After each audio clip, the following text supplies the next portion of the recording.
Fala pessoal, tudo bem? Sou o missionário Anderson, idealizador do projeto Secof. Esta é a primeira aula que se chama Português com Bíblia. Esta é a aula 1 do projeto Secof e introdução ao estudo de português com Bíblia.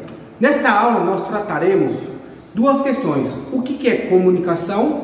Nós trataremos também qual a necessidade de compreender o português com Bíblia.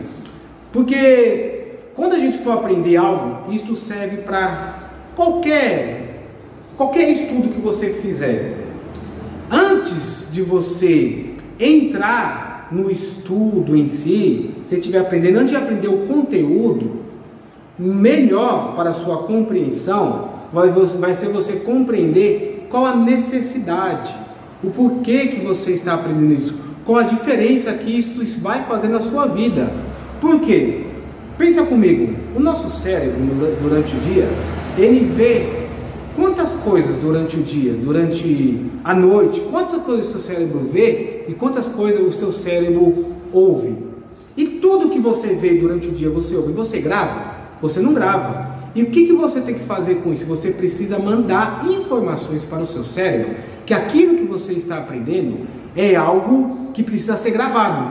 E qual que é uma das maneiras de você mandar esta informação? É você mandar para ele que isso que você está aprendendo é algo diferente, é algo que faz impacto na sua vida. E qual que é a maneira de você fazer isso?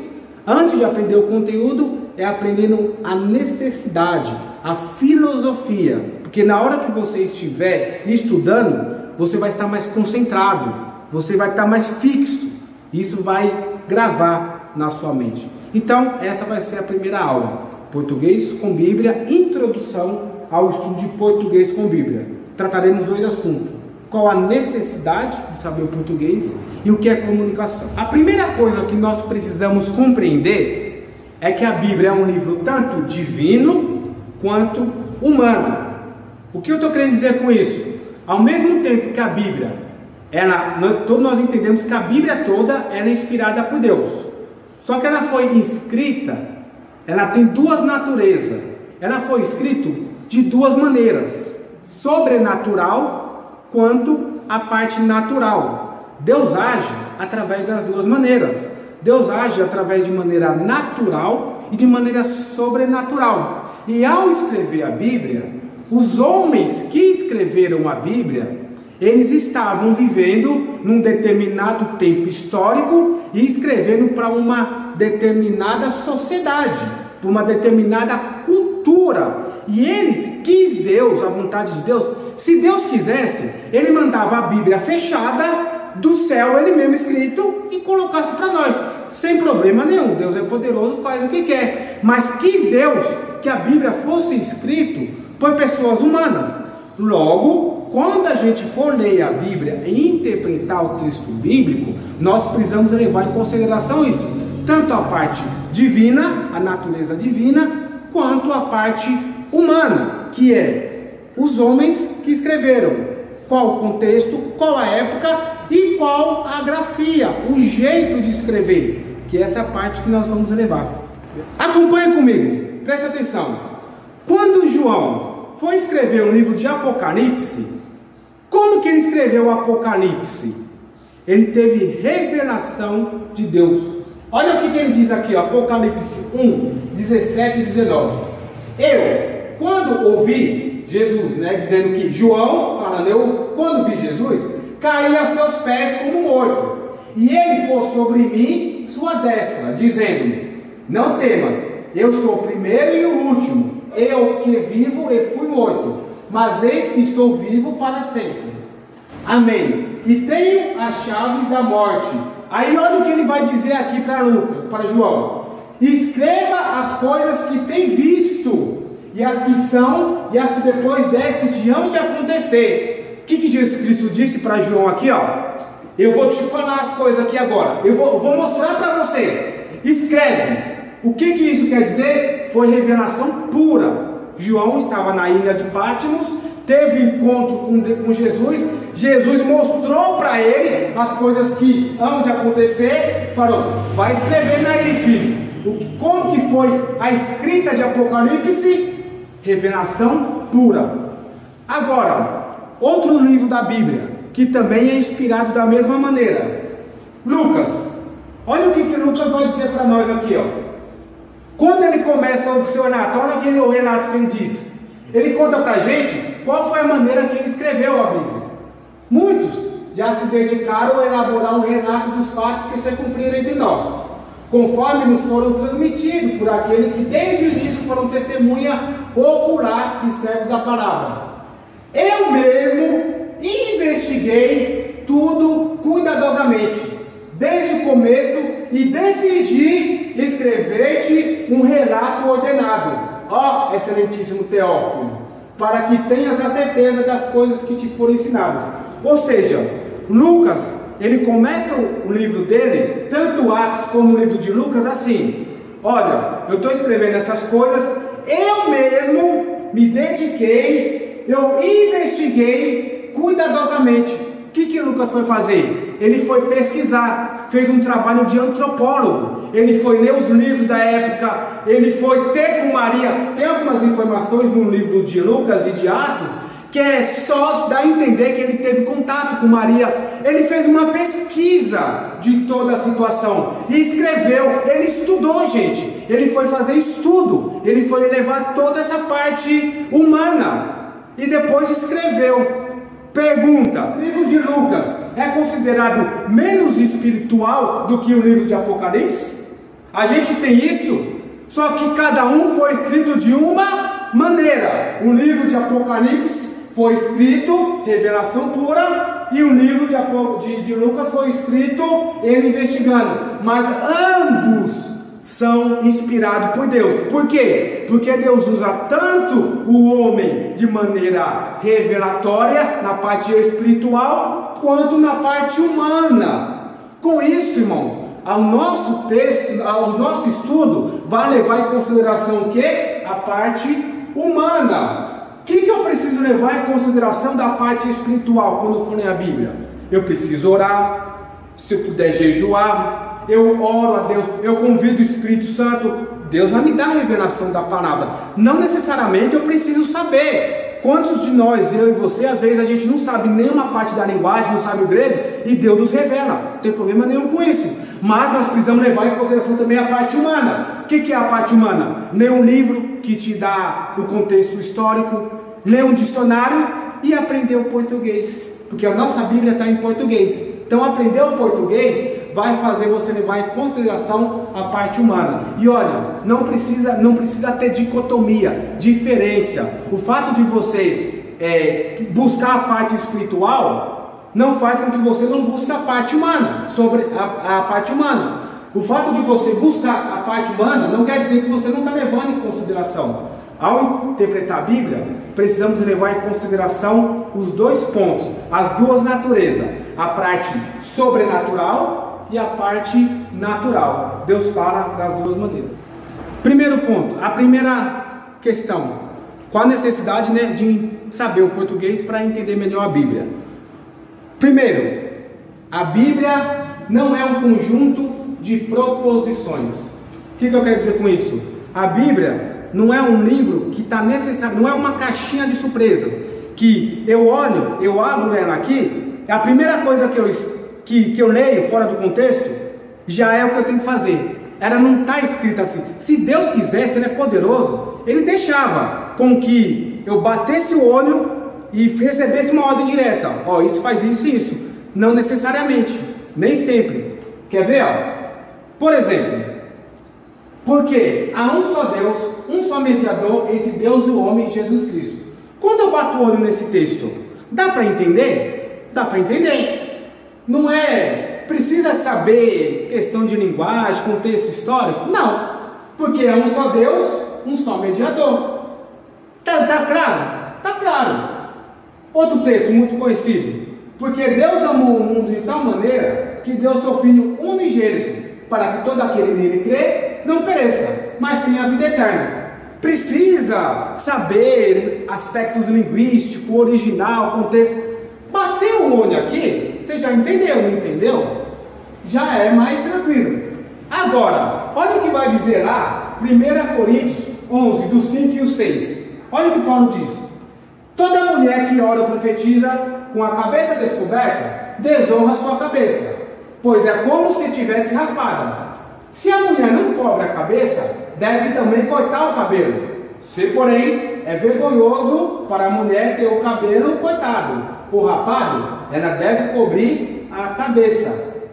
Pergunta: está tão claro assim?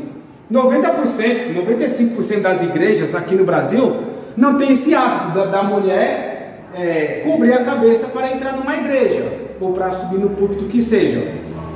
Pergunta: quando você bate o olho nesse texto, está tão claro como os outros textos acima? O que isso está forçando você a fazer? Você vai fazer o quê? Quebrar um pouco a cabeça.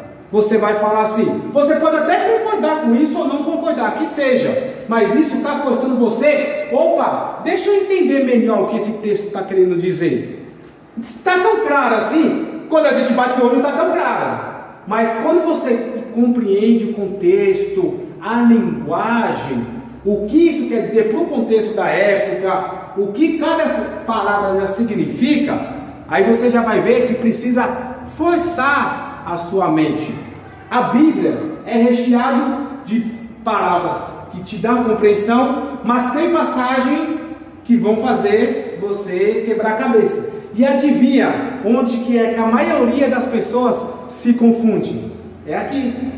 Isso mostra para mim que não necessariamente não dá para mim vir na Bíblia e toda hora bater o olho e já seguir o que está querendo dizer. Eu preciso forçar a minha mente, compreender o que isso quer dizer. Então, essa é a primeira necessidade do porquê que nós precisamos compreender o português para entender melhor a Bíblia. Quando você compreende algumas regras gramaticais, algum estilo de linguagem, você já fica mais malandro quando lidar com um texto assim. Esse foi só um exemplo de um texto, mas em toda a Bíblia vão ter textos que vão te forçar a forçar a sua mente para você compreender melhor, não entender de maneira literal. Muitos erros da igreja, muitos equívocos acontecem porque as pessoas batem o olho e querem entender de maneira literal, e não dá para fazer isso. Além disso, olha aqui mais exemplo de como que a Bíblia, você precisa forçar um pouquinho a mente para você lidar com alguns textos que aparentemente serão contraditórios. Você acredita que a Bíblia é a palavra de Deus? Esse é o pressuposto. Então, se ela é a palavra de Deus, não pode ter erro, não pode ter contradições, ok? Então, eu preciso vir para o texto bíblico com isso em mente. Não tem erro e não tem contradições.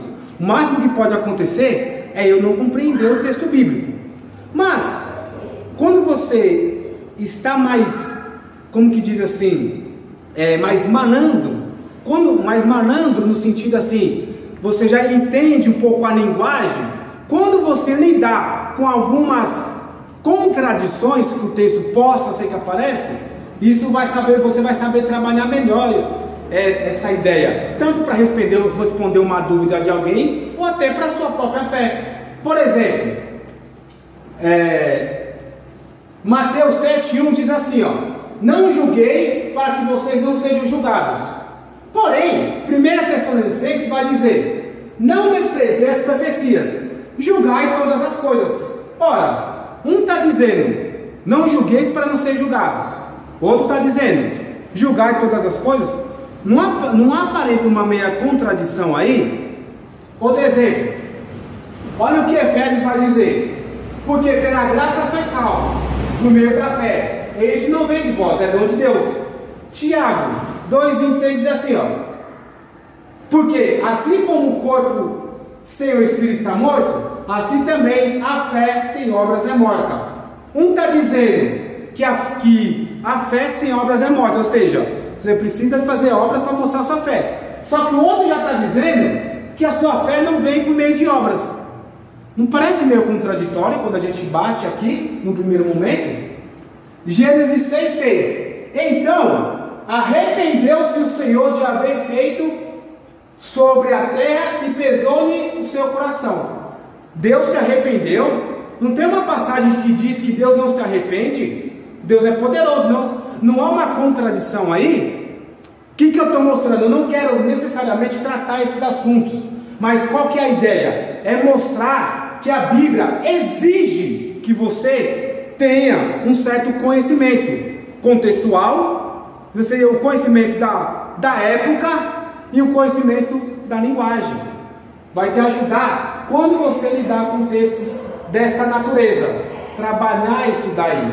E a linguagem, compreender o português, te ajuda a lidar com esses textos em questão. Terceiro motivo do porquê eu preciso compreender a linguagem português para entender melhor a Bíblia, consiste porque a Bíblia é recheada de figura de linguagem e também o distanciamento linguístico em decorrência do distanciamento cultural. A maneira que eu me expresso hoje é diferente da maneira que alguém se expressa lá no Maranhão ou lá no Rio de Janeiro, ou alguém daqui a 100 anos vai expressar algo diferentemente da maneira que eu me expresso hoje. Eu expresso os meus sentimentos. Por exemplo, é uma expressão há algum tempo usada, mas acho que ainda uso. Quando eu digo assim, ó, não faça isso, eu não vou para esse lugar, mas nem cavacatuça. Você entende? Os mais velhos vão entender. O que eu estou querendo dizer assim? Mas nem cavacatuça. Eu expressei que eu não vou para esse lugar de jeito nenhum. Eu preciso explicar para você, quando eu estou dizendo mas nem cavacatuça, não é vacatuça. Como dizer isso? Você já entendeu, não é isso? Eu estou aqui fazendo esse vídeo agora, eu não almocei. O que eu posso dizer? Eu estou morrendo de fome. Mas quando eu digo eu estou morrendo de fome, você já entendeu. Eu estou expressando que eu estou com muita fome. Então eu estou usando uma linguagem, porque já faz parte da nossa cultura, uma linguagem para expressar esta minha necessidade, esse meu sentimento. Mas eu não preciso ficar explicando. Eu estou morrendo de fome, mas olha, estou morrendo de fome mesmo. Tá vendo essa blusa aqui? O que a gente costuma dizer? É uma manga de camisa. Vamos supor, daqui a 100 anos, eu escrevo assim, olha, eu estou com um problema, eu comprei uma blusa, eu gostei da manga da camisa dela. Essa expressão daqui a 100 anos pode não existir. Uma pessoa vai ler o que eu escrevi, ela vai ficar imaginando, manga com camisa? Ela não vai entender errado. O que essa pessoa precisa fazer? Compreender como que nós nos expressávamos aqui nesta época, para entender o que eu estou querendo dizer. A Bíblia é a mesma coisa. As expressões que os autores escreveram foram há 2.000 anos atrás, em uma outra cultura. Então não dá para mim, para o texto bíblico, e já querer interpretar com a minha cabeça aqui hoje. Logo, quando Jesus diz assim, eu digo a vocês que vocês devem perdoar, não 7, mas a 70 vezes 7, ele não está querendo que eu faça uma conta matemática, devemos perdoar 70 vezes 7, tal, não, o 70 vezes 7 é uma maneira de expressar que naquela época que é para perdoar sempre. A mesma coisa que eu disse, eu estou morrendo de fome. Então, não é uma conta matemática. Temos vários tipos de figura de linguagem na Bíblia. Por exemplo, o eufemismo. Olha o que Paulo vai dizer. Não quero, porém, irmãos, que sejais ignorantes acerca dos que já dormem, para que não vos entristeçais como os demais, que não têm esperança. Eufemismo é uma figura de linguagem que é usada para você apaziguar uma dor, apaziguar uma palavra mais difícil. Por exemplo, porque assim, tem alguns textos na Bíblia que dão a entender, quando uma pessoa morre, ela já tem ali um encontro com Deus. O que Jesus Cristo disse pro rapaz que estava na cruz com ele? Em verdade vos digo, estarás comigo hoje no paraíso. Só que Paulo está dizendo, quando a pessoa morre, ela já dorme. Então será que eu preciso Tem correntes que acreditam que isso é verdade. Não quero entrar nessa questão agora. Só para o debate. Será que ao bater o olho aqui, aos que já dormem, necessariamente eu preciso entender que os que morreram já estão dormindo? Será que não é uma figura de linguagem eufemismo? Quando alguém morre aqui, eu falo para uma pessoa que morreu, o que eu uso nesse momento para falar? Olha, a pessoa faleceu, está nos braços do Pai, está descansando. Quando eu digo para alguém assim, ó, está nos braços do Pai, necessariamente Deus tem braço, está lá não. Mas o que eu estou usando? É um recurso linguístico para apaziguar. Possa ser que Paulo, quando escreve aqui aos que dormem, ele está fazendo isso. Há interpretações que acreditam que isso possa ser verdade.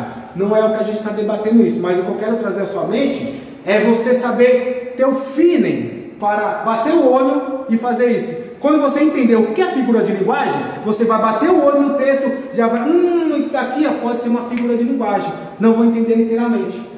Paranomasia. Jesus, porém, lhe disse: segue-me e deixe os mortos sepultar os seus mortos. Que já acha isso? Os mortos suportar os seus mortos. É uma figura de linguagem. Você não necessariamente não dá para levar isso aqui ao pé da letra. Vai fazer você forçar. Prosopeia, uma outra figura. A voz do sangue de teu irmão clama da terra a mim. A voz do sangue do teu irmão clama da terra a mim. Dá para interpretar de maneira literal? Não.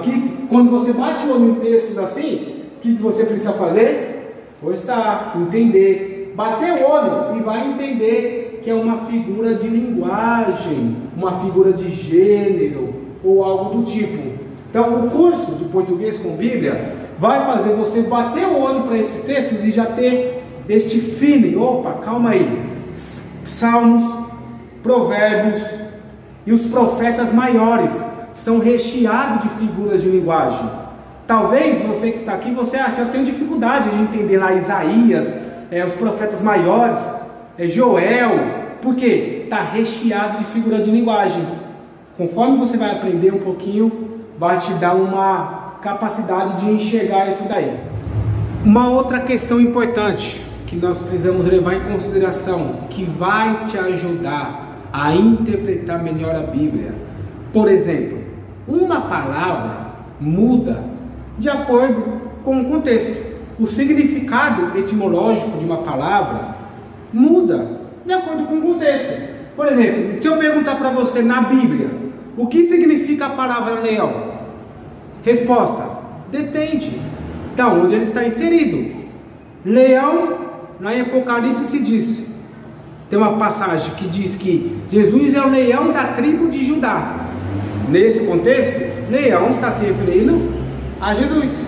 Só que também nós temos algumas passagens bíblicas, Pedro, se não me engano, dizendo que Satanás é como um leão que ruge os dentes, que está ao nosso derredor. Ou seja, a mesma palavra às vezes foi atribuído para Satanás e às vezes foi atribuído para Jesus. Como eu vou saber identificar quando é qual? De acordo com o contexto, de acordo com o recurso literário.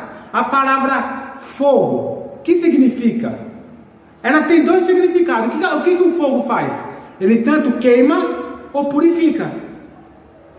A palavra fogo na Bíblia às vezes aparece no contexto falando, se referindo ao inferno, às vezes está se referindo ao Espírito Santo, que é o fogo que desce, que queima, que transforma. Como eu vou saber identificar? Observando o contexto e tendo a cabeça voltada, eu tendo já uma malícia para enxergar essas questões.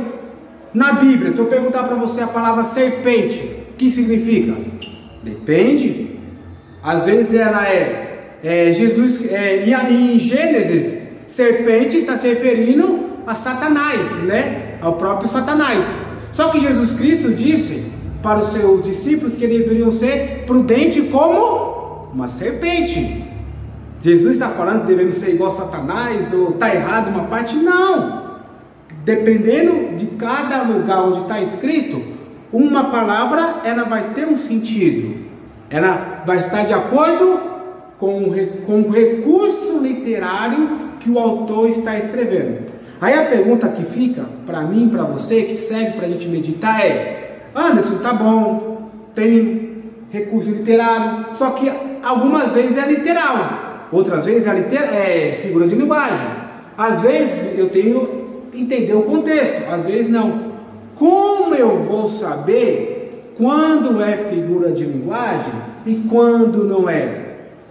É compreendendo os gêneros literários. Cada gênero literário tem uma características. Você já vai para o texto e falar, Salmos é de um jeito, as cartas de Paulo é de outro jeito.